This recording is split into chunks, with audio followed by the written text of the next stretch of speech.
here come the West Indies. And when you're facing the generals, nearly every ball is a funeral. And when we batting, brother, go and put your men on the boundary line. And if you give we a liquor, that is merely a hiccup. Look, you win the little battle, you lose the war, it's the same result every time. Everybody sing, here come the West Indies, here come the West Indies. Them rude boys gonna get you by degrees. Here come the West Indies, I tell you now, here come the West Indies, here come the West Indies. Them bad boys gonna bring you to your knees. Here come the West Indies. Special request to the Trinity posse. And what about the Guyana posse? And what about the Jamaica posse? This last few years in America, Jim thought you were a cowboy straight from Texas with your hat. I am an illegitimate brother of Mr. President Johnson.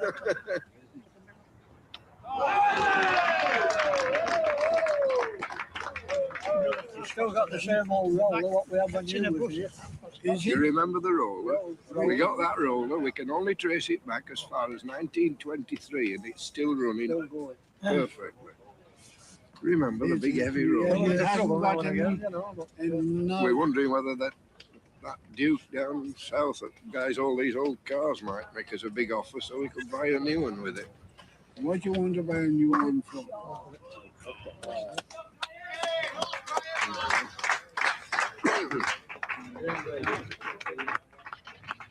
Were you writing a lot then?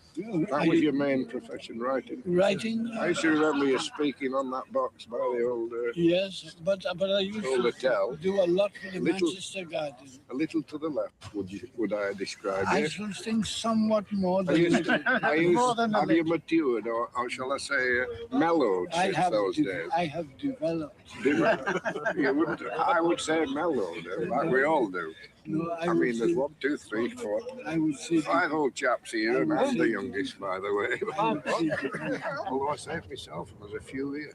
It was a damn good amateur side with a first-class professional. Leary was so keen, he got everybody else exceptionally keen. And then with a wonderful balanced side. This was the beauty of it to me. Nelson won the league 7 times out of 9 or something.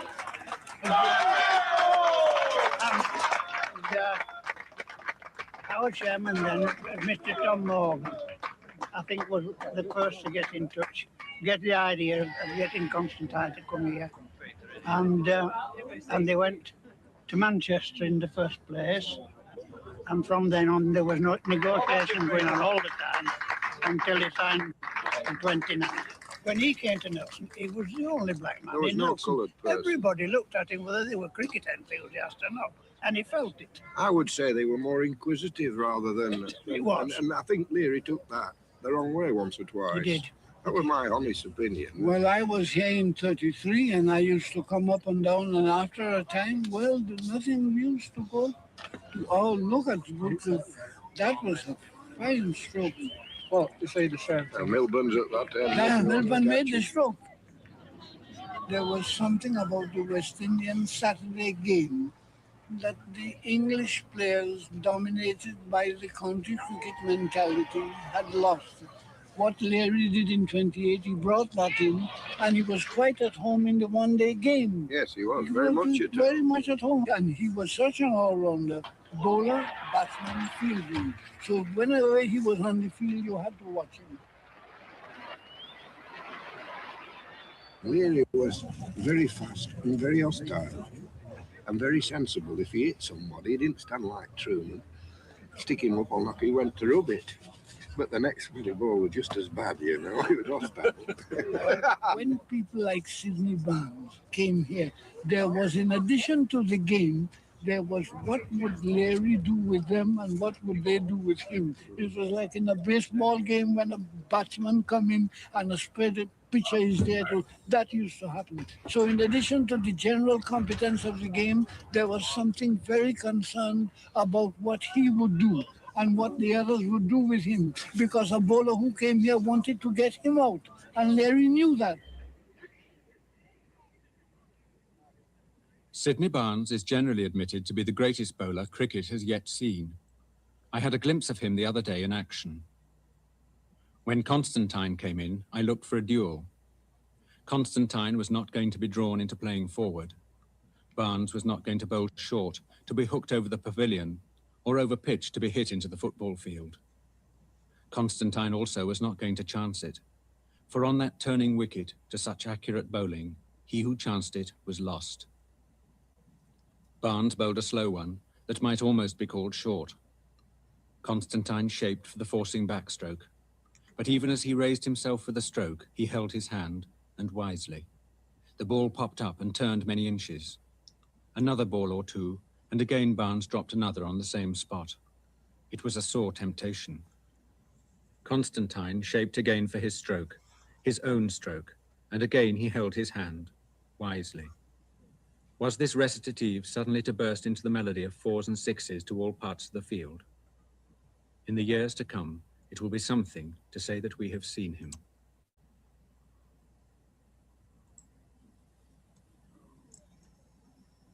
I didn't know anybody, I didn't know whom to send it to, so I showed it to Constantine, and he said, send that article to Neville Cardus and tell him that I told you to send it to him. So I sent off the article to Neville Cardus, Manchester Guardian, Manchester, and next thing I get a letter from Cardus telling me to come to see him whenever I come into Manchester. So I go in a day or two, and Cardus tells me, now I am looking for someone to help me to do some work at matches that I am not able to do. Will you do it? I told him, most certainly I will do it. And after a minute or two of casual conversation, I went away, and that's the way he told me, come and see him when the next season began. And I went and saw him, and we worked out together. In my opinion, he made the cricket writer somebody who wrote about cricket not as a report of statistics, but of something that was interesting to the general public as literature. I believe he's unique as a writer. He was very much interested in the character of the men who played, not in their personal characters at home, but in the way that they played expressed their character, and he thought that cricket offered an exceptional opportunity for a number of people to display their personal characteristics in public for everybody to see. He was interested in the crowd. He would know what the response of the crowd was. He would refer to it, but in reality, he was concerned with the kind of men who were out there and what they were doing. For him, it was an artistic experience to see the men playing cricket and playing the game technically and expressing their personal characteristics. Cardus stands first above everybody else. There's no question about that. No writer of novels could make a picture of Yorkshire life half as full of meaning as the one drawn every year in matches between Lancashire and Yorkshire. Fours or no fours, runs or no runs, the games touched greatness because of the North of England character that was exposed in every action, every movement all day. The joke about Yorkshire cricket is that for Yorkshiremen it's no laughing matter. It's a possession of the clan and must on no account be put down or interfered with by anybody not born in the county.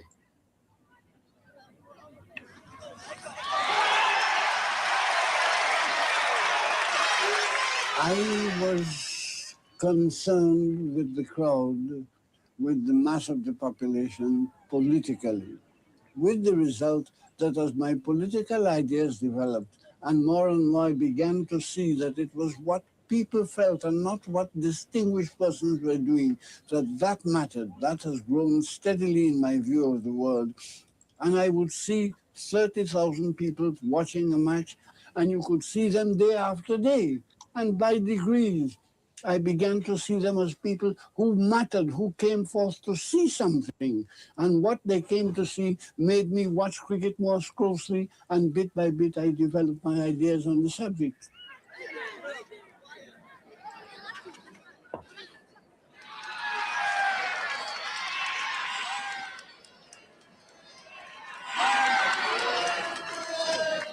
I used to say the only society I really would have liked to live in, I liked the Greek society. I had visited Greece, and I had seen where they used to meet to discuss their politics to people from the city. then they were the people who invented the tragic drama. They had the Olympic Games, and they used to meet and discuss their business democratically. So those three things made me feel that those were the people I could have lived with. If I had gone there, I would have been probably very unhappy, but in my head, I could say tragic drama, Olympic Games, and democratic discussion of all problems by all the people in the city. And from that, I began to make a connection between the development of democracy, the democratic idea in Britain, that became the 60s, 1848, there was some, but 1860, 1870, the development of the democratic idea, and at the same time, the development of people coming to see cricket matches. I should say between 1850 and 1900, what was noticeable in the development of English social life was, number one, the development of the democratic process, and number two, they led the world in regard to the public interest in popular games. Those two mattered to me. I don't say those were the only two, but they mattered very much to me. Good evening and welcome to West Indies Cricket 101 Sunday evening. Starting off the program there with the great Cyril Lionel Robert James, CLR James. And I decided to play this video to start off tonight because a youngster who watches the program sent me a message to say, Dr. Hines, you've talked about CLR James in cricket, you've talked about CLR James in politics, and you play all kinds of things, and you never play CLR James. And so I thought I would start tonight with CLR James talking about cricket. And as one listens to the great man there, one gets a sense of how the West Indian mind works, the connections between democracy and cricket. And he developed his ideas about cricket from the linkages. And that is why he could write the book Beyond the Boundary, which is dubbed the greatest cricket book of all times. I say that I consider myself lucky to have been born in the Caribbean and to be of the Caribbean Sea, because there are things that emerge from the Caribbean that can only emerge from there, can only emerge from these old colonial outposts, these former slave plantations. And so, therefore, my own affinity to cricket has been shaped by the CLR James legacy from very early. I think we saw, because we are children of the 70s, and from very early we saw West Indian cricket within the larger context of Beyond the Boundary. That is that it was not just a game. It was not just a game.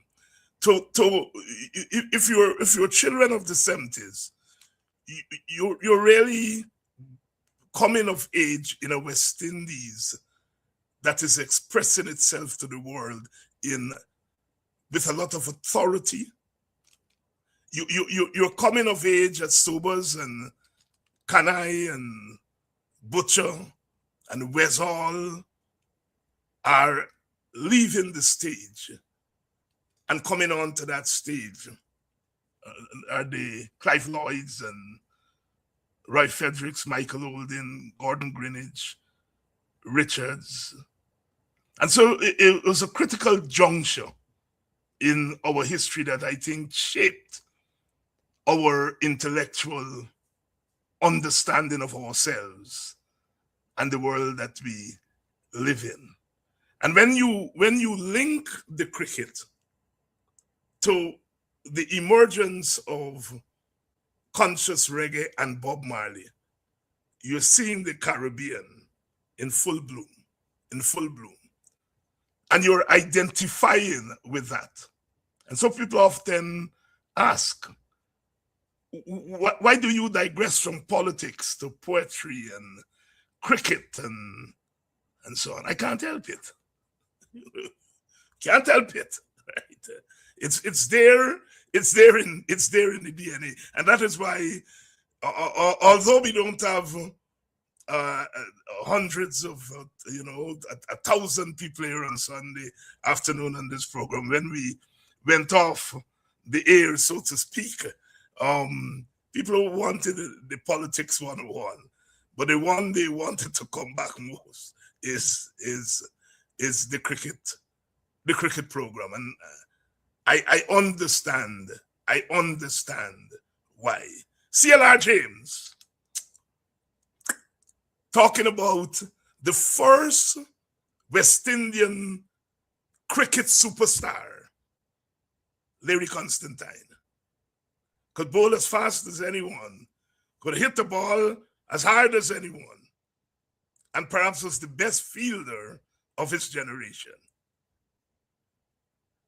And whether you're Gary Sobers, or Rohan Kanai, or Vincent Adams, or Vivi Richards, or Lara, or Clive Lloyd, you are the sons, the product of Larry Constantine. I remember as a boy when Lloyd was the top draw, fielding at cover. And in a time when you had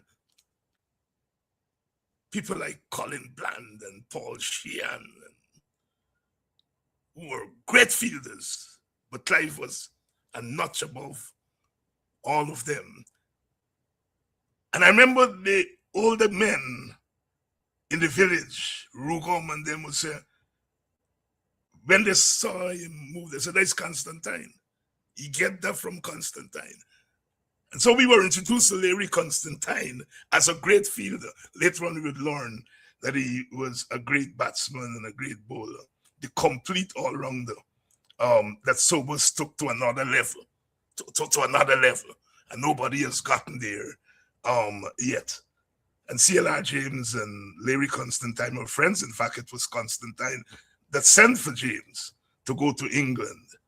And Constantine played for Nelson in the leagues in England. You heard Vincent said that Charlie Davis was arranging for him to go to the leagues. Up until the 70s, the leagues were very important in shaping the skills of the West Indian player, marrying the skills picked up in the English leagues with the Caribbean mind. The Caribbean mind. Good evening and welcome to Politics 101. I don't want to get too excited tonight. Basil is doing official functions. There's a Gary Sobers tournament in Barbados, and he is at a cocktail party trying to get away from. And he may join us before the end of the program. So, Vincent, you're stuck with me. As a matter of fact, I was supposed to be with Basil and his group down there, but so I missed out on that when I was there last year. So I'd forgotten about it, to be honest. Yeah, Vincent, have you ever thought that you were a cricketer? That's how you started your first professional life. Then you became an academic, and then you got into politics. Have you ever thought that CLR James would have touched you? Oh, without question. As a matter of fact, was interesting. And this is the first time I've really seen him in, CLR James. I mean, what a great person. But absolutely, you see, and you touch on some of it, because cricket is it's not only is it was a really integral part of our culture. Um, it was like a religion, and most importantly, it was the only, like you said, because of our history, it was the only place where you can have a level playing field. You know, you can't, there was no opportunity for you to have a level playing field in a boardroom or in with businesses. So when you get out in the playing field, here is the only opportunity that you have to excel and to make yourself equal. And that is why, you mentioned people like Larry Constantine. Sometimes you wonder, what motivated them, but you could, but you can't wonder, because I bet you it was exactly that. Like George Headley, for example, and Larry Constantine. So without question, he, I never, and it even went beyond that with me, because when at 19, when I got into that automobile accident after my fourth year, and like I said, I was getting ready, hopefully, to get to go play league cricket in England, because that was every young cricket. If you could get to go to England to play league cricket, you've arrived, because the next step is to go play for the West Indies. So that was going to be major for me. It never happened. So I thought my entire life was, I mean, when I got into that automobile accident, that's my only ambition and goal, was to play cricket for the West Indies. And I never forget, Basil Butcher saw me. He called me into his office one day. Basil was working up at Linden at the time as a manager. Like you, and you'd mentioned it last week. They had a job. All those cricketers had the job. So he was employed at Linden. He had an office job, but he also was part of his job was to coach us in Linden. And he called me into his office and he said, "Let me tell you something. I see that you're walking around here with, moping around." He said, you ought to thank God that how many 19-year-olds have played for Guyana. You played in youth series, you played for Guyana on the national team, and you were the first person from Linden. So you have to look at that as something that's a great accomplishment. And you know what he turned and told me, Dr. Hines, which I never expected. He said, "Well, let me tell you something." He said, "I know that, everybody wants to be around because you wanted a new names, because you're famous." And he said, "Well, let me tell you something. When you get to be about 30, 35 and you can't play anymore, all of them friends who are going to be crowding they're going to disappear. And it's going to devastate you." So he said, "The best thing that can happen for you is get an education." I never had that in mind, And he picked up the phone. Never forget, he picked up the phone. This was August. He picked up the phone and he called Dr. Clouky, David Clouky, who was the head of the department at New Brand University again. And he called David Clouky. And this is 1970, after I played in 69 and 70. He called David. He said, "David, I got Vincent." And well, of course, everybody had heard about the accident. And he said he wants to start university this year. I didn't tell him anything. And David said, "Okay." David said, you know that the next day, David sent up the registrar, because this is August, school opening in September, sent up the registrar to Linden. And the registrar, I can't remember the lady's name. She and I and Basil Butcher sat down in the Mackenzie Hotel, fill out all the application forms. And she said, "Well, as long as everything checks out, you're good to go and start school in September at UG." And it's a lucky thing, Dr. Hines, I had a couple other teachers, Joe Benjamin from Pleasance, and a young teacher by the name of Cyril Campbell. I had to study every night with them, or else I can't play cricket the next day and table tennis or nothing. So I was prepared. I was a good student. So I had good grades and everything else, and all of that checked out, and that was how I started. I went to university and changed my entire life. But the most important thing is that because of the discipline of cricket, that I would have not accomplished what I accomplished academically or professionally had it not been that discipline of cricket. Even, my relatives and them say they cannot believe everything that I'm so focused in everything that I do. And it's because of that competitive spirit. And as a, I remember I used to run. I remember as a little kid up in Linden, you get up every morning, didn't matter whether it's rain or what. And I would be running in the rain, running the hills. And folks would be going to work early in the morning. And they'd be looking at me and thinking that I'm crazy or something because, I'd be running backwards and running the hills. But it was that discipline and focus. And I carried that over into academics. So had it not been for cricket, my journey through cricket, I could not have succeeded academically. But it gave us that opportunity, that level playing field to be important. Look at the history. When you came out as a slave, nobody cares about you. But when you on the cricket field, when you go to England, those at least, you feel that you're somebody. And that is why, the burden on our shoulder are much greater than other countries. When a West Indian go and play in England, the burden of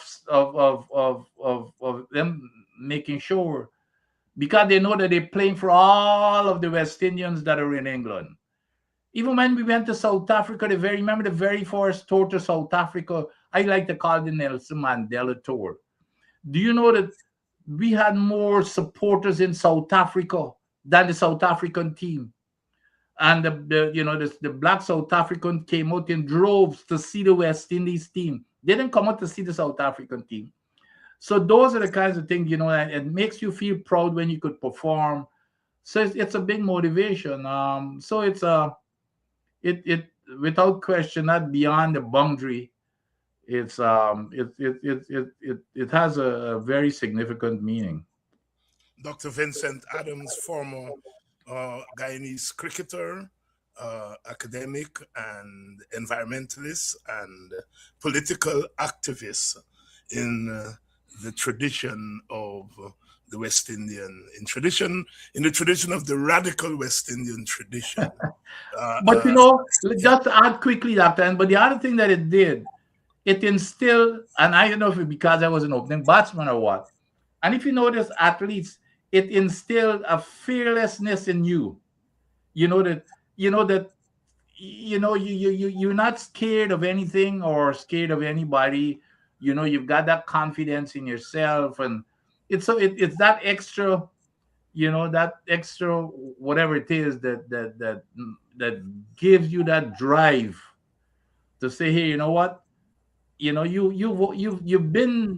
overcome a lot of challenges on the field, and fast bowling to you, and because when you're out there, it's not just going out there and having fun.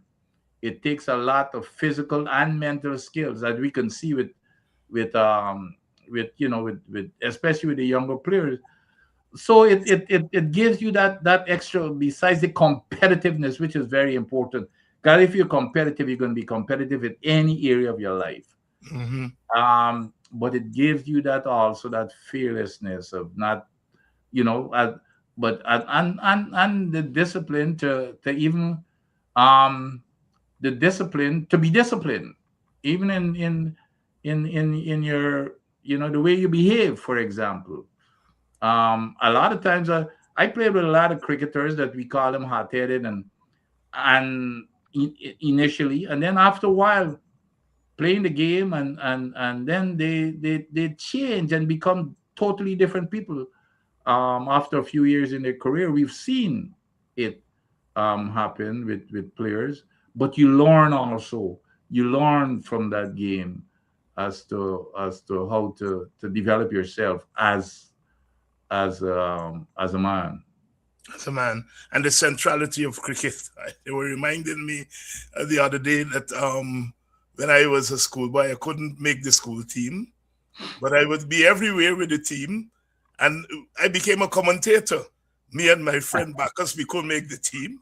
I used to fluctuate between Reds Pereira and Tony Kosher, and Bacchus used to be Henry Blofeld. You remember Henry Blofeld? Oh, absolutely, absolutely. And that's what we kept with the game, because we would be at every match. Go make the team. We couldn't even make Waterbury, but we knew more about the game because we became commentators. Speaking of commentators and Res Pereira, and I believe in '69, that was Res Pereira's very first year. I don't even think he was a commentator that year, but I remember distinctly when they picked the team that afternoon. Res Pereira, never heard of him before. He came on the ground, and we sat, myself and a few others who had gotten selection for the first time. I can't remember. I might have been St. John and somebody else, and he sat there and he interviewed us at border on the after practice on the field itself after they named the team, and that was the first time I met Reds, and I believe that's his first year. You probably know. Yes, I think he started around '69. Yeah, I think that was his first. Yes, I think that was his first thing in '69 because I never saw him before, and he came and he sat there and interviewed us, and then of course he wrote about it. But I remember Reds distinctly, and that from that I remember Tony Cozier too. Yeah, Tony Cozier was just around the same time because I remember seeing Tony Cozier for the first time in '69 also when I played in the under 19 in Trinidad. Yeah. Do you know? And this is the genius of our Caribbean. Reds Pereira could commentate any game. When I gave Reds the Crumbs, when I heard him commentate table tennis, he was just amazing. Any game he used to on Saturdays, they used to have lawn tennis. Yeah, and he would commentate lawn tennis. He was just amazing. And his contemporary on air was Bruiser Thomas. Yeah, I remember Bruiser. And then you learned that Bruiser wasn't just a cricketer. I think he played football. He played football and cricket for Guyana. Did he play another sport? Yes, I think he played tennis. I think he played table tennis or football or something. But he apparently was a genius with a ball. Yep. And it is those kinds of. I made the point that as a child of the 70s, you're coming into that. Nobody don't have to teach about West Indian greatness. Yeah. You're really coming into West Indian, whose greatness is coming out, and your generation is now the bridge between the great 50s and 60s, the 3 Ws, and the Richards and Holding and so on to come, and your good friend Clive Lloyd, right? Who in a sense, is perhaps the most famous bridge between the generation before, or the generation of the 50s, and the new generation that's coming. So you are located there, and I often, when you talk about that automobile accident and the fact that you never got back into the Guyana team, you wouldn't hear it because often we don't hear ourselves. But I hear it, Yeah, talking about getting back, and it's interesting how your needs or your what you want in life. When I started going to UG, my interest changed completely, and I got fascinated by science and engineering. Mm-hmm. And I remember coming back. I played 2 years after that. Come back, 1922, and my first big game was a big intercounty game at Kanji. Came back that year, made a lot of runs in Case Cup. So you mean 72? 72. Yes. So I was automatic. So I Kanji and Bobby's decided, because Demar used to beat Bobby's every year, and they decided this year they're gonna beat us. So they brought back all of their stars from England. Roy Fredericks, Kali Charan. Their entire team had already played for Guyana. I mean, Bechan, Monilal, Just name it. The entire team had already played for Guyana, except for one. They had a mystery spinner, the guy named Hiles. And Yes, but anyway, yes. So that was my first big game. I come back, make 100. I think it's 130 or something. And that was our trial match basically because of the rain and stuff. And would you believe I could not get into the Ghana team? And the reason was what was told to me was because Fredrickson Kamash. Because them days when you open batting, you don't batting no place else. And so I was left out. But you know, the thing is, it did not devastate me. It's because my interests had changed. You know, it's not okay. So it wasn't a big deal. Because I said, my future is exactly what Basil said. Because you know what Basil said? Basil said here. Basil said, and if you get injured, you make I remember you say between 30 35. And he said if you get, there's a chance that you might even get injured earlier. And, who knows what's going to happen. But if you get an education, that's going to stay with you for life. And you're going to feel good about yourself for life. You have control over that for life. Yeah. And lo and behold, my very good friend, Yagoro, his eyes went bad. Yes. Besides outside of the South Africa stuff, his eyes went bad. And when he was, 20-something. Yes. And, and because of that, he struggled after that. And Alvin Kalitramic, I always compete, I always look at the three of us were the three who came up, the three that the West Indies they're looking at as the three up and coming, new stars in the team. And I was even ahead of them because at the time they were opening batsmen. So Everton Weeks really liked me as the chief selector of the WI. And Alvin too, just like what Basil said, Alvin's career was done through 30-something. And, to get a job as a coach and all that kind of stuff, it was not something that they were not where I'm sure they would have liked to have been financially, because of course in those days, those guys never used to make any kind of money. Alvin and Lawrence and those types. So, when you look at how, I always use that as an example. Even in the United States, I used to go around the country, depending on location where I am, because normally when like when I was in Ohio, the federal government was the big thing. We ran the state, or when I was South Carolina. So I'm always invited to go speak, especially to inner city kids. And they all want to play. Every one of them believe that they're going to be a superstar basketball player. And I always used to use this story to tell them, regardless of what you do, it's okay. But focus on your schoolwork also, because the probability of you making it to the pros is almost nil. And you would not believe how that story that I told you, how it resonates with a lot of them, quite a few of them, because a lot of teachers would come back and give me feedback, and especially the parents. So but Basil Butcher, I always have to, Basil Butcher Senior was because I never had any intention of doing that, was to play cricket, and you just tunnel vision at that age, play for Guyana, you become fame. Everybody, like Butcher said, everybody wants to be around you.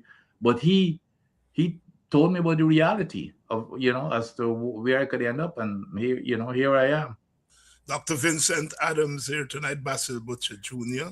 is on assignment, and so he's not with us tonight.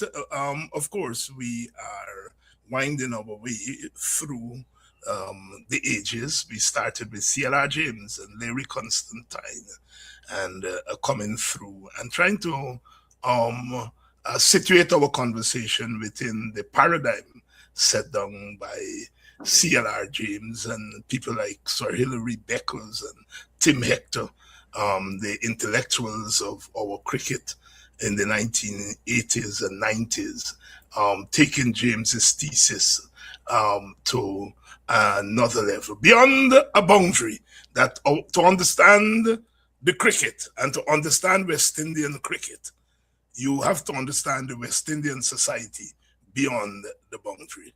Hey, Yes. who is this Tim Hector? Is this Tim Hector from the islands? Yes, from Antigua. Yes. I could never forget him. Okay. I am playing in my debut game against the islands in St. Kitts. And the first inning, my very first innings, I got run out for 7 or something. The second innings, we batted last. We had to make like 206 to something to win. And I am batting really good the afternoon. I was on 47 not out. You know, that St. Kitts wicket playing well. The ball hit in the middle of the bat. And getting on to close the play. Tim Hector was the captain of the team, of the Leewards team. Tim Hector decided, normally what you do, Tim Hector probably never bowled a ball in his life before. He decided to bowl the last over of the day. And this wicket playing through for the entire day, one of the best batting strips. 47 not out. And the first ball that Tim Hector ran up, the last over of the day, one long hop, and my eyes opened this big. And all I'm looking over mid-wicket. Decide I'm going to take him over mid-wicket. And that ball rolled all the way. All the way. And bowled me down. Just bowled me down that afternoon on 47. And but I'm just showing you how one single moment can change even your life. Because let's say I was not out that afternoon at 47, batting to come back the next day, make 100 on my debut, and then give me that confidence to go. Who knows? Who knows? Who knows? Who knows? Who knows what could have happened? My life could have changed completely. Vincent, let's roll through. I remember as a youngster in the early 70s hearing about one Michael Holding. Mm-hmm. And I remember in 1974, Jamaica versus Guyana, Clive Lloyd at Savannah Park. And Clive Lloyd is batting. I think Clive made 100 in that match. But this youngster roughed him up. And the story is that after that match, Clive said, "This is West Indian. This here is West Indian package, part of the West Indian package." The next year, or later that year, 74, 75,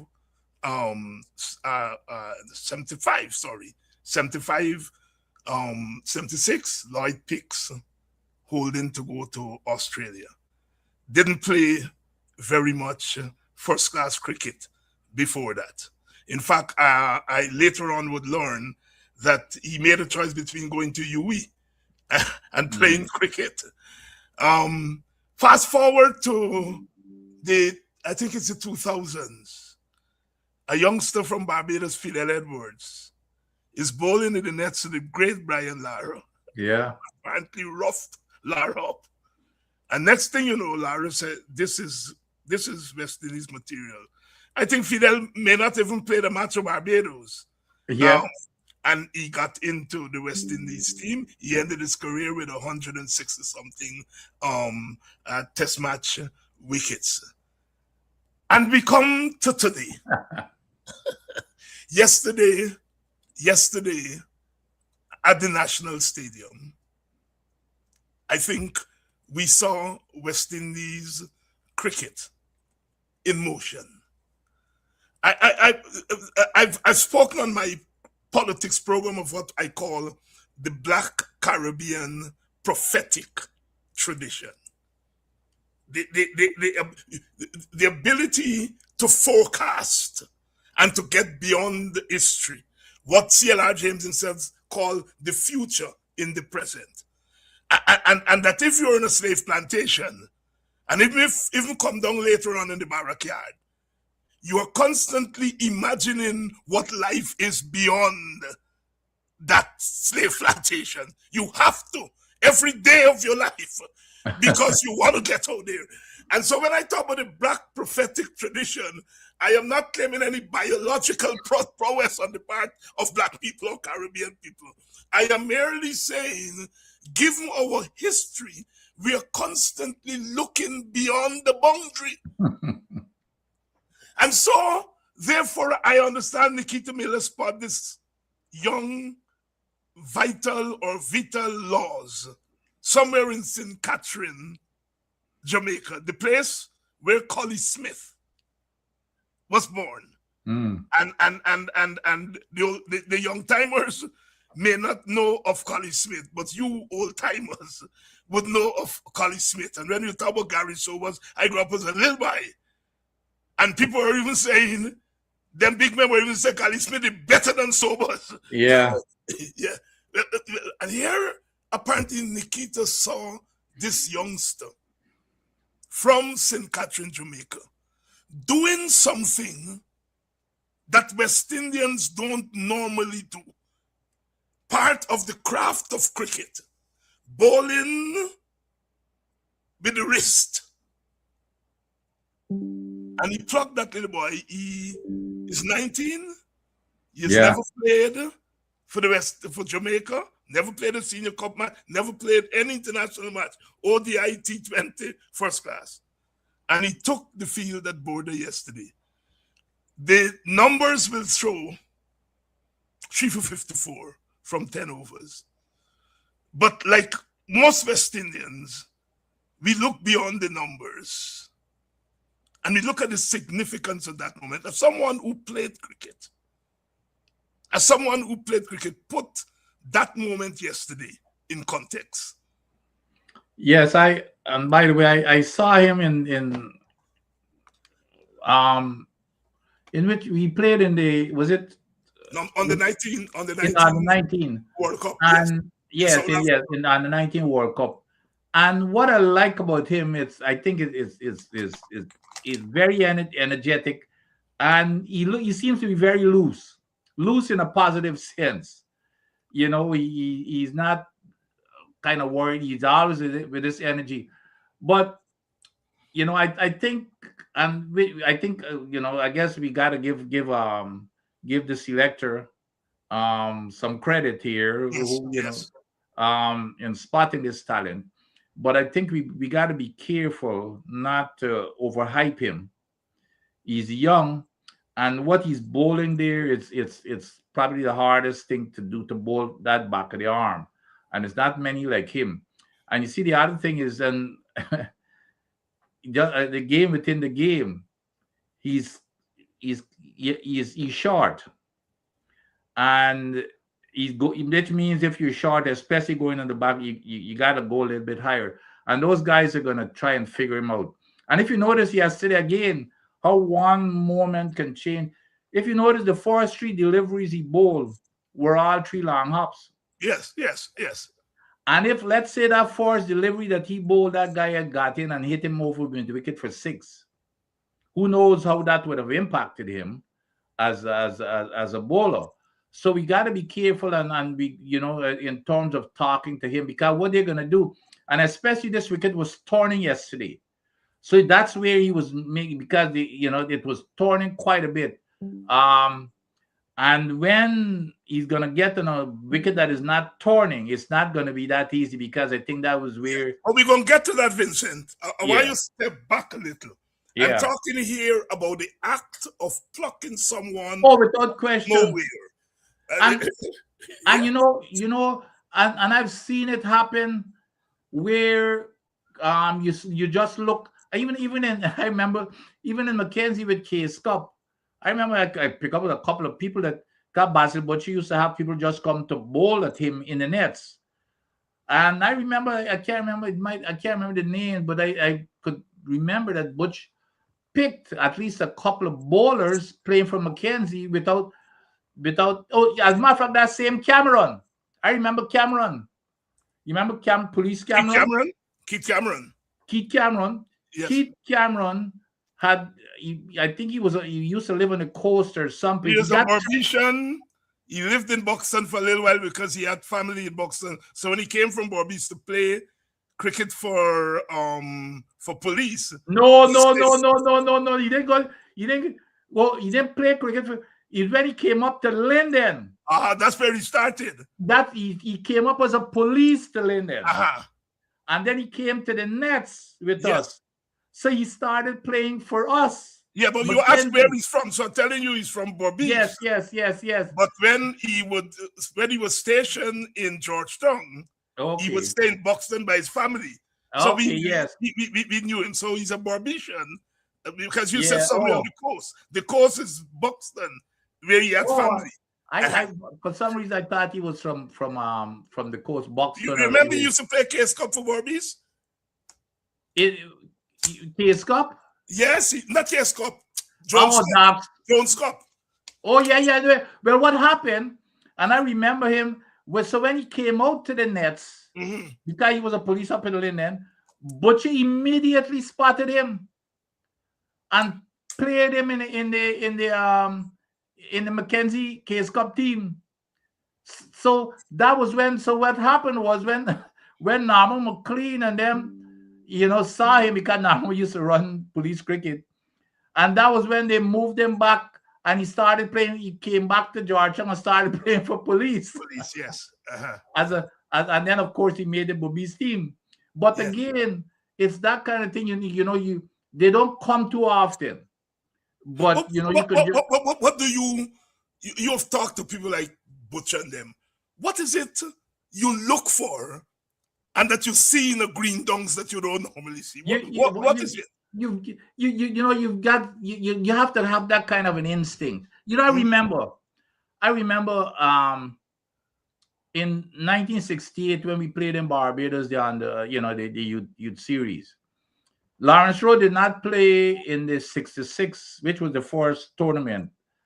I played in 66. We didn't play in 67. The next tournament was in 68. And I remember, so nobody knew anything about Lawrence Rowe. And we were playing one game at the time. So they were playing against Trinidad in their first game, in their first match. So the team went to look at them. Lawrence Rowe made 20 on a wet wicket. And I told the team, I said, this is the man that we have got to watch. Nobody even noticed he 20, And I just looked at him and I said, let me tell you something. This is the guy on the team. I said, this is the guy. I was vice captain. Keith Aaron was captain. I said, this is the guy who could give us trouble. And so said, so done. When the next game, when he put 100 in we. And I came back to Guyana and I told, Slim Hardy interviewed me and I said, this year, Lawrence Rowe is going to be the What next. is it you saw? What is it you saw? It's just, I don't know, it's just something that you see that, I guess, you can't explain it. It's just that natural. The instinct. You really can't explain it. And I believe too, because it's what, and I think it came also from the techniques that Butcher was teaching us, front foot, play straight. And he and I became very close friends. And the one thing that you would always hear from him, this is Lawrence Rowe. If you're talking about a good player, the one thing you always hear coming out of his mouth, him played in the V, him playing the V. So to him, playing in the V was what mattered to him most. And it's exactly what Butch used to coach us. Because when I looked at him, he played with a straight bat. And he was very compact, a lot of time to play his shots. But he always talked about, anytime he described a good batsman, him playing that V, And if you look at him, interestingly, I used to always say, how you tell me playing a V, but you always late cut. You say, you don't see, when I late cut is after I got 100. Yeah. But you see the other thing that Lawrence, he was and I remember as a kid, he used to plan his batting. I couldn't believe it. He would, and that's why he used to bat long. Like you go in and you bat until you get out. But not Lawrence. He would go in there and it just like if he would be planning his batting, from 0 to 10 and from 10 to 30 to 50. So you remember I told you about Charlie Davis? He used to play in segments, from tea to lunch and from lunch to close the play. Charlie used to play in those sessions. He used to bat through the session. Lawrence Rowe was just planning his batting around, okay, from 10 to 50, this is what I'm going to do. I mean, from 10 to 20, this is what I'm going to do. From 20 to 50. And then, so he used to plan his batting. He used to plan his batting. But you can tell, you can just instinctively see certain things in players that would tell you that, if you've been around the game, can tell you, that this year is some talent to watch. Let's get back to young Vital Laws. His craft is one that West Indians don't get into very much. My mind, as I told you before we started the program, when I saw him or heard that they have this little boy from Jamaica, my mind went back to Inshan Ali, who is your contemporary, and who I thought should have played more for the West Indies. Yeah. Inshan Ali was part of a quartet of spinners. Inshan Ali, Imtiaz Ali, Jumadeen, and Ranjit Anand from Trinidad. Yeah. When you hear them boys coming, that was before the 4-prong pace attack. Trinidad had the 4-prong spin attack, rivaled only by India with Eddie Chandrasekhar, Prasanna, and Venkataraghavan. Yeah. Only thing. But you have some thoughts on Inshan Ali. Talk to us. How good was he? Oh, the best ever. It was unfortunate that the world did not get to see Inshan in his prime. Inshan was and of course I played against him, in youth cricket. But Inshan was, and you see Inshan, and I'm hoping that somebody is going to work with this kid. Inshan, in addition to just your regular Chinaman that we call it, googly, Inshan also had a flipper. So a lot of times you know that it's not the regular China. It's interesting because when you said that before we started the program, I remember the flipper for my generation came with Shane Warne. I didn't know that Inshan Ali had a flipper. Yeah. And you know who had a flipper too? Interestingly enough, Basil Butcher. Basil Butcher used to bowl. You remember? He had a fiver in Test. He had a fiver, yes. I think Trinidad against. I can't remember, but I know he had a fiver. Yeah, in Trinidad. Yeah. But Basil Butcher was a much better bowler than a lot of people believe. Basil Butcher carried a lot of. You see, every time he played against DCC. Before I started playing for DCC, I always tell him this. Every time he played against DCC, he used to get 5 wickets almost every time. Leg spin, googly, flipper. And then the first time when I left Mackenzie after I went to UG, I started playing for DCC. And the first game I played against him I put 100 in there. As soon as because I was picking him, as soon as he bowled that goal leg, get down and I knocked you over in the Roger Harper house there. Yeah, he come here. You only doing this because it's a small ground. No, but that flipper.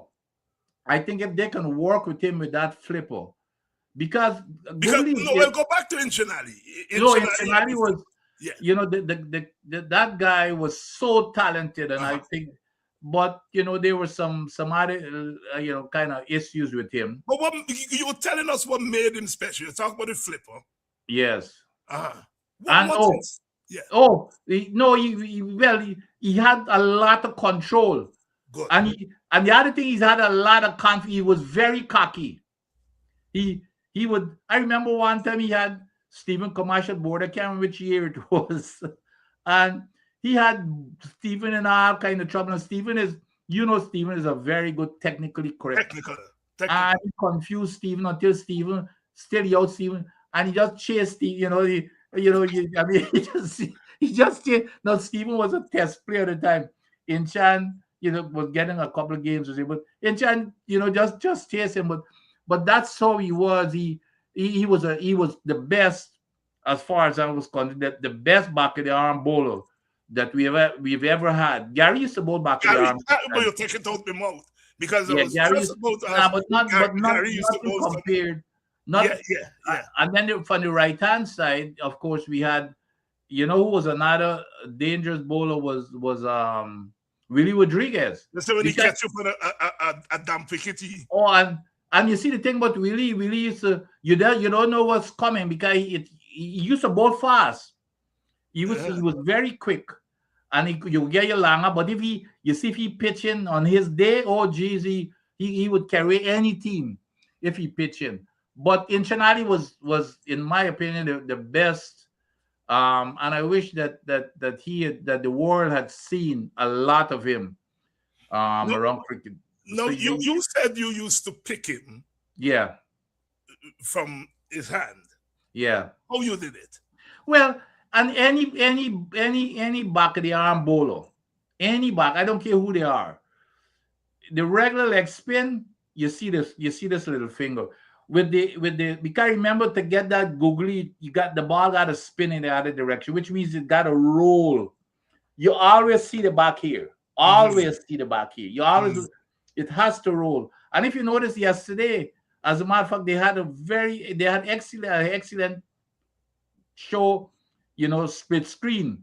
And when I hear the commentator saying, well, some just pick off the wicket, I don't know why a player would want to pick off the wicket when you could see it very plainly up here. A lot of times too, a lot of bowlers would lean, because remember your arm for the googly got to go. A lot of times it got to go here. And you know what I used to do?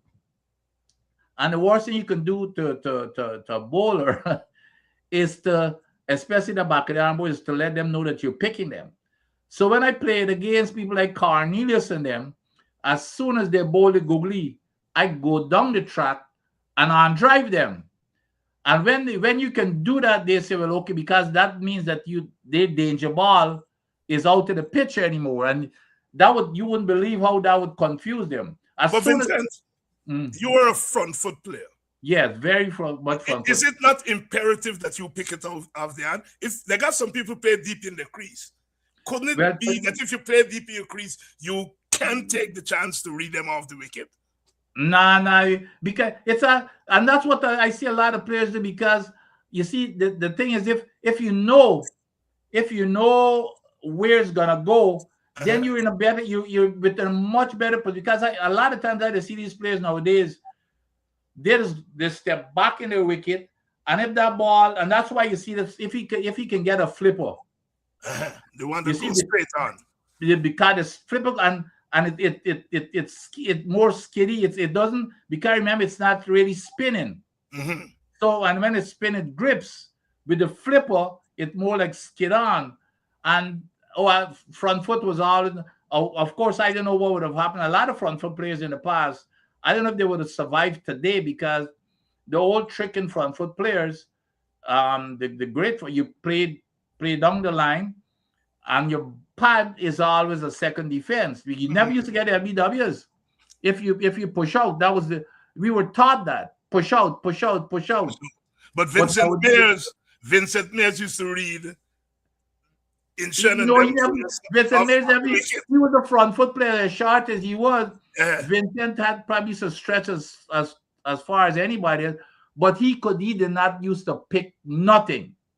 But what he did, he used to play out, and he plays for the leg break, and if it's the googly, it beat the edge of the bat and it comes and hit in the spot. You don't get the LBW. And he knows, as long as you're bowling back of the arm, you have to bowl a full toss or a long hop. And as soon as you do that, he is quick. And he got you over mid-wicket for 6, or he cover drive you for 4. But he was another batsman that, to me, and I've got to say, probably the best batsman, as I always say this, the best batsman that did not play cricket for the West Indies. A lot of people don't know Vincent Mears was regarded, he was ahead of Clive in the Guyana team. If people recall, I think it was in 60, was it 67? When Clive, was it Clive went to India 66, 67, but Clive no, played before 64. When 64. he made the 100 in Barbados. Yes. Okay. 64. I don't know if you remember this. No, I won't remember. But read. When they picked that team, when they picked that Guyana team, a lot of Clive was booed. I remember I hear this, when they picked the team tonight, and when at border, and Clive did not even want to leave the dressing room to go home because all those guys used to be in front of the pavilion. Clive did not play in the first game. He did not play in the team in Trinidad. Vincent Mears played. Vincent Mears used to bat 4 or 5 all the time. Vincent played against Trinidad. He made 47, I think, in that game. When they went to Barbados, they decided that Clive has to play. And that was when Vincent had to open against Charlie Griffith and Wes Hall. So Vincent, for the very first time, his christening as an opening batsman was against that fire. But Vincent was sacrificed really so that Clive could play. And if you remember, Clive made a duck in the first innings. And Collymore is always telling me this story. Cali said, "By Clive come in," and Clive was in tears. And Clive said, "By how am I gonna go home now? Because people say shouldn't." And Cali, we always used to tell Cali, Collymore. We always Cali a sea farmer. And Cali Thornton, he said, "Little one, don't worry, you're gonna make 100 in the second innings. Second innings, he make 100 and something. Go to Jamaica, 190 something. But they didn't take him. He didn't go to England. He didn't go to England. Yeah, that also, and Kali told him the same thing. What Kali had told me about Cornelius, Kali told him, I know these selectors, don't worry about that. You watch and see what's gonna happen. And so said, so done. They didn't pick him. Just because they did to Cornelius Cornelius, the leg spinner. Yeah. When they tell Carney that when Alan Ray, we were the cocktail party, and myself and Collymore and Alan Ray and Cornelius. Cornelius was getting a lot of wickets like spin googly. And so we were this cocktail party in Jamaica, and Alan Ray, who was the chief selector, came up to Carney and tapped him on the shoulder. He said, "Young sir, pack your bags for England." And Collymore pulled me aside. He said, "Little one, he just got the kiss of death. He ain't going nowhere." And so said, so done. Cornelius did not. And Cornelius was, like I told you before, Halford, there was no place close to Cornelius as a leg spin bowler, nor as a batsman. But Halford made full use of his opportunity. Cornelius was a heck of a cricketer. You're calling some names because I later learned, because I got to know members of Mersey families, is one of his daughters, that Mersey was married to Collimore's sister. Oh, yeah. I didn't even realize that. Yeah. She somebody told her of the program last year, and we were talking about our father, and she called me up and said, "Thanks for resurrecting my father," because a lot of people, don't know Vincent Mears and how good he was. Here, and the other thing, you talk about Clive Lloyd in the field. He was just as good as Clive in the field. Mears? Yes. Uh-huh. Except Clive had more range because Clive is taller. Yeah. But Vincent Mears had cover. You got Vincent and Clive in cover. Vincent was an outstanding fielder. Don't memory lane here with Vincent Adams, not Vincent Mears. Vincent Adams. Vincent Adams here. It's always Vincent Mears also played for Lynn and for Mackenzie too. Oh, okay. Yeah. When Basil Butcher went up there, Basil recruited him for come up. The Basil wanted to strengthen the Case Cup team. So Mearsy was playing for us. Clive had also taken a job to come and play for Mackenzie. Because I remember when I was in Georgetown, Clive, and I had already started playing for DC, Clive was saying, you come back to Mackenzie. But he never I think he didn't finalize the deal with the Backside Company. Finalize the deal. Nikita Miller, the former Jamaican West Indies left arm bowler, is working with this young man. And he did an interview after the game yesterday, talking about how he said he's not a coach because people were talking about overcoaching the youngster. And he's saying that one of the things he tries to do is not to overcoach him. Totally agree. Yes, not overcoach him. So West Indies won yesterday. Any thoughts on the match day yesterday? Well, and I said this in some cricket chats Basil is on. The thing that has changed West Indies batting, and I predicted this. You see that innings took a couple of games ago with Django and Chase. Yes. I said this here is gonna set the tone because what it has done. Django has shown these batters how to bat long. And because now they're all in competition for their places, you watch it. This is how they're gonna bat. And exactly what I said. Look at the batters yesterday. Did you see anyone play any rash stroke except for again Campbell? Campbell. Except for Campbell. Look at the two young batters that I think ought to continue because I know I'm glad. Ogis, yes. And Ogis and Carty. I'm happy, but I believe that Django innings has really taught them how to battle long. I said that in the chat. And the next game after that, you see what happened again. We had big partnership, big scores again. And then in this game, and they were they played but they were excellent knocks yesterday from the two of them.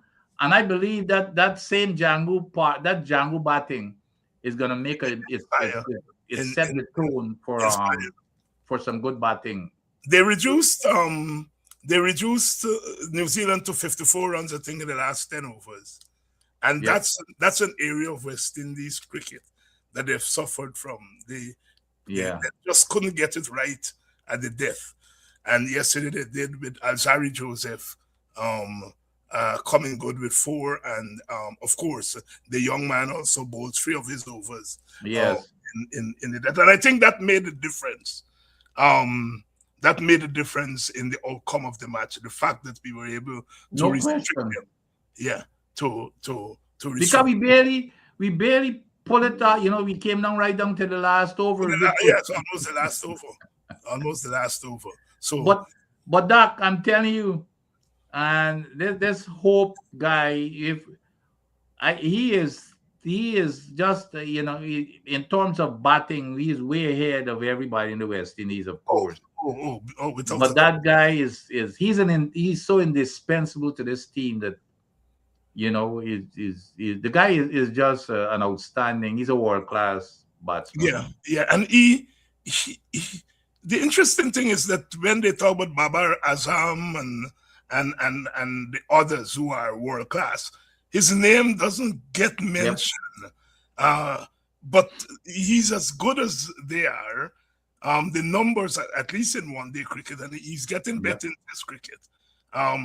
It has always bothered me why someone who could do so well in a 50-over match cannot do well in a Test match. And I think people...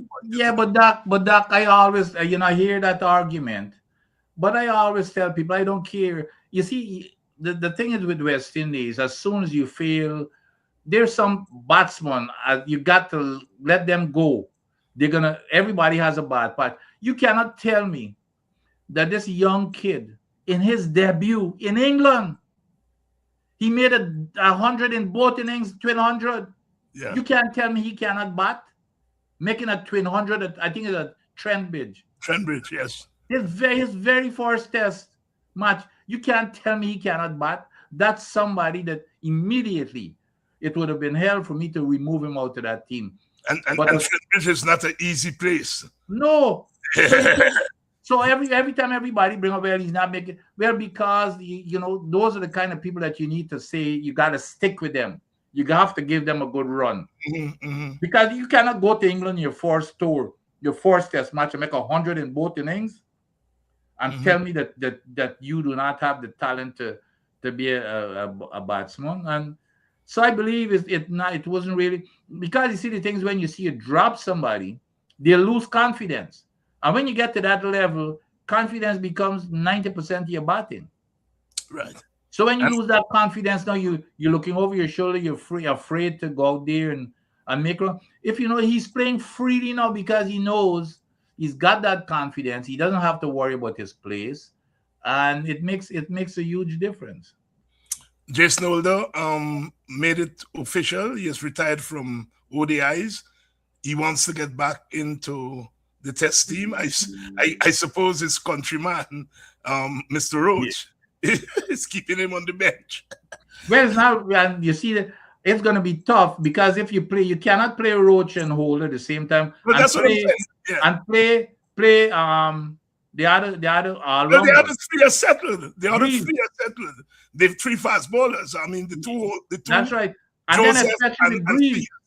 We And don't then- forget Yeah, because Greaves is, right. Greaves is more the batting all rounder. yeah, I you suppose. cannot drop Greaves for No. Greaves. So if we're going to go 4 fast bowlers, then he has to wait until Roach decide to call Yeah, it a day. That's right. But it was good to hear that news coming out there. Your friend Etmai is playing cup cricket in America, rather than playing for the West Indies. Have you not spoken to him? but Doc, I have always said again, look, if now Hetmai is more, he's in a different world here, but I've always said I totally support his decision.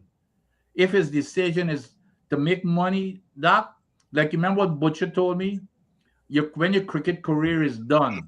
Mm-hmm. I'm not looking at Hetmai to be any commentator and that type of stuff. The man has to look at what's going to happen. How many cricketers after their career made it, have a professional like a commentator or anything of the sort? So I don't, I can see. But having said that, don't you think they can balance it, man, Vincent? They make plenty money, man. Oh, man. Oh, well, other countries do it, man. Other countries do it. I agree with that, but they're all different. We were all different, and he's got his quirks and stuff like that. We know that, but I criticize the way he approaches the game, obviously, and his whole attitude towards the game, which reflects exactly.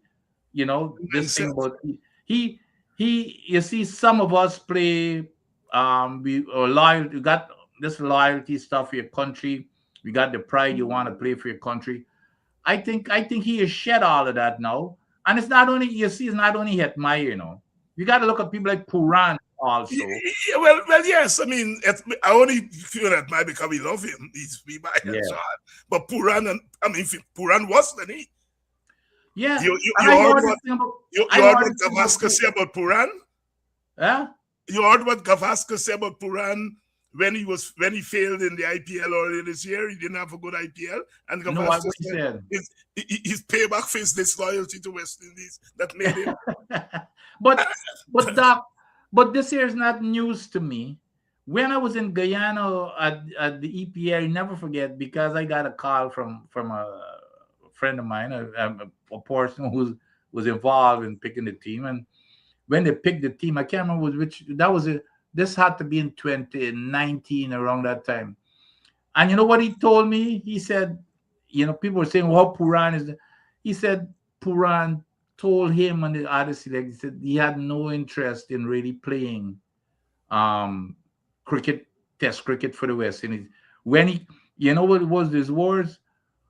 When how he can go there for 3 hours in a T20 and make much more money than he would make in test cricket and that type of stuff. And this was I think about 2019, around 2019, whatever teams were being picked at the time. So Pooran is even to me worse than Hetty in terms of loyalty. He had never had any interest in representing. It was about money. And I guess because a lot of them guys probably see too that it's a lot of players end up, basically destitute after their cricket was over. So they decided, here I'm gonna get selfish, and of course, you got PLs in every country now. Yeah. PL No, going if on. I were them, that would be in my head too. I am just saying that as West Indians, we have always learned to balance these Oh, things. absolutely. My problem with them is not making money. My goodness me.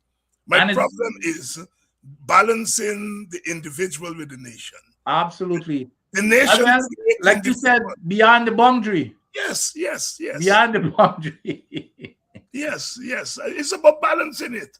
If white I people agree. can do it, and white And people do it, The Indians are doing the Indians, and The all the Indians other are doing it. countries do it. All the other and we countries. West Indians, I think, are probably more poised than them to balance the individual with the nation, the individual with the Yes. collective. And I think that's where my beef is with them. Or It's should not- even be more motivated. yeah. But I think it's not just in sports. We see it in music. We see it in academia. Kids come to the university and you say, what's your major? And they say, well, I haven't decided it yet, but I'm thinking about what I'll do when I graduate. So your major is not where your aptitude is. Yes. It's not what is going to the humanities, as they say, which is going to humanize, is money after. Yep. So it's in every sphere of life. We see even in politics. Yep. People come in and they want to walk off the road and get to the top, and so on, because once you become a top politician, there are doors that are open to you just automatically, and people understand that. So it's not just in sport, not just in cricket, but it's I could use myself as an example. Not that I disclose anything here, but after I retired from working for the U.S. government, I was okay. My only plan was to continue. I was doing a lot of voluntary work for for several years ahead of the Linden Fund USA for over 10 years. So every year I was going home and having medical missions and teachers workshop and all this kind of stuff. So I said, well, look, I'm gonna have more time to do it, And then of course oil was discovered, and I started being asked by the politicians, could you please come home and set up the institutions and stuff like that to advise on oil and gas and to head the Environmental Protection Agency. And I remember the president himself, even Granger, even asked me, said, how long, how many years? I said, Chief, I can't give you more than 3 years because I'm putting everything on hold in terms of. And the next thing I know, I had a contract for 5 years. When the contract came, it was for 5 years, and except that the final 2 years they were optional, so I could leave without any penalty. But my point is, I decided to do that because I thought, I had a free education throughout my entire life, and it was because of my grounding, my free education and grounding in Guyana. I could not have been who I was had it not been for Guyana.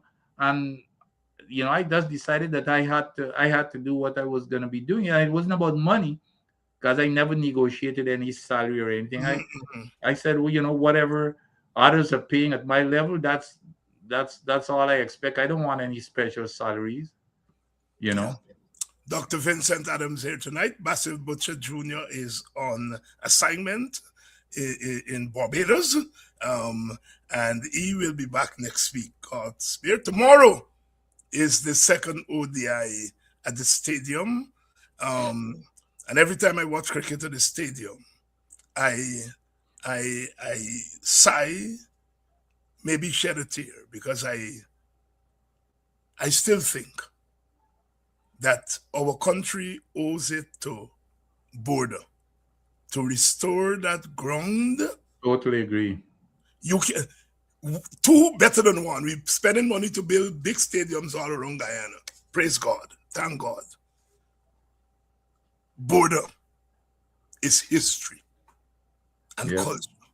And I think we should take some money and restore Border You go to Barbados, you go to Jamaica, they play in cricket. You go to Trinidad, they gone down south, they play at the Brian Lara Stadium. They still play at Queen's Park over, right? You got the 3Ws ground at UWE, they play there, but they never got rid of Kensington. They upgrade Kensington. And so I think that I don't know what is it. Every time I talk to people, I seem to get all kinds of answers, but I don't know what is it that's happening behind the scenes, that the government, which is spending more money than they did yesterday on cricket grounds, do not see it fit to restore border and to have cricket play there so that your grandchildren, my grandchildren can go to the Mecca. I have a brother who left Guyana in 1979. He was 10 years old. And I took him to see cricket in 1977 against Pakistan. A little bit, he fascinated with the game, and I took him. And I think I took him in 78 with the makeshift team. But anyhow, I took him twice. And he was telling his sister, reminding his sister, that he went to cricket.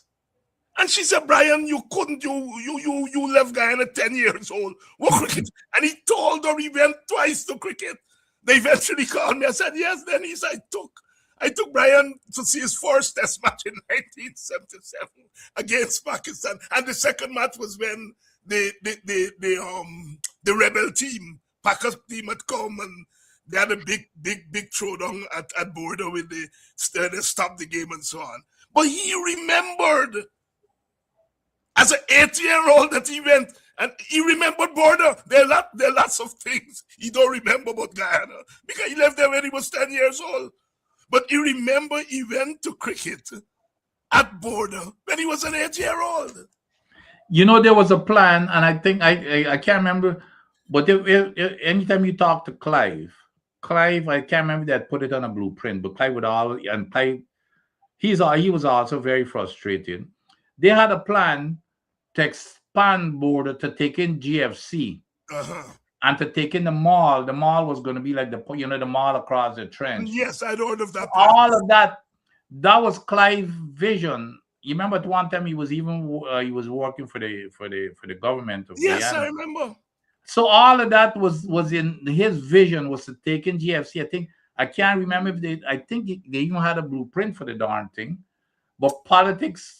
But that's his story. Yep. I don't want to say it on this program. Yep. But you can't tell me you're building all these mega stadiums across the country. I have no problems with them. I mean, I have a problem with their location and so on, and you can't restore border. It won't take you a quarter of the money that you spend on them big stadium to restore border. Anyhow, this is not the program for that. And remember, even at Providence Ground, because that was they should if they had restored border, that Providence Ground cost a lot of money, because that was in a swamp. Yes, that place is in a swamp. It took a lot. It was I remember it came from the Indian government. Yeah. That was the money from the Indian government. Yeah. No, what is it to go back and watch a test match from the rails or the school by stand? That was the two stand you could afford as little by. You go to rails or you go to school by stand. You couldn't make it to North stand and South stand and them thing that the money is too stiff. I think when they built the Clive Light stand, I think I watched a couple of matches from the Clive Light stand. By that time, I was a big man, right? But it would be nice to go back and take your children. But it's sad. Like when I was back in Guyana recently, every time I go out, even if I go take a drink or something there, but it's sad sitting there and looking, and especially see the great names. Yeah. If the names are not washed out or The place is the wood is broken off. Broken The off. ground is like a swamp. It's really sad. And you remember the border days when you go there? It's like a billiard table. Billiard table. You know? Yeah. Right. Vincent, if we get going with that, you're gonna take me all night. Thanks for holding on tonight. Yeah, man. And we expect Basil is gonna come back next week. By which time the Guyana leg of 3 matches will be over and they're moved to Barbados. So we'll have lots to talk about next week. Thank you, my brother. All right, good. Take care. And thank those of you who've tuned in tonight.